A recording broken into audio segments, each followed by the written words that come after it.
Hello everybody, welcome back to our channel. Today also we have got another video. In this video I'll show you how you can get unbanned right there in your Grindr app. But before that, please do make sure to like our video, subscribe our channel, and yes, without any further delay we'll simply go ahead and step into our video. So for that purpose, there could be many reasons why you got banned right there. And first of all, you might have violated some of the guidelines issues that they had mentioned before, but you ignored them, which you are not supposed to do. And another thing that reported a lot for your account, that could be one of the reasons as well.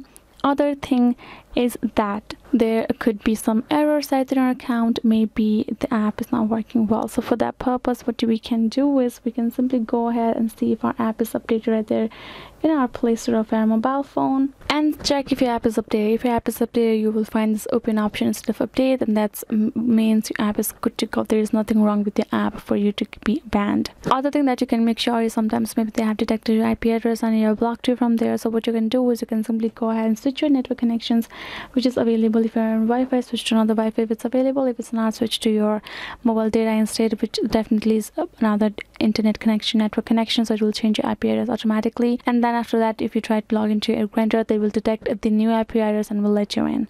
So guys, yeah, this is the options for you. Once you're done doing it, you will definitely be able to get back to your app. So for better way for you guys to update your app often and trying to get back to your account while changing network connections. So yes guys, this is it. I hope this video was helpful. Thank you so much for watching, and yes, I'll be seeing you guys in our next video.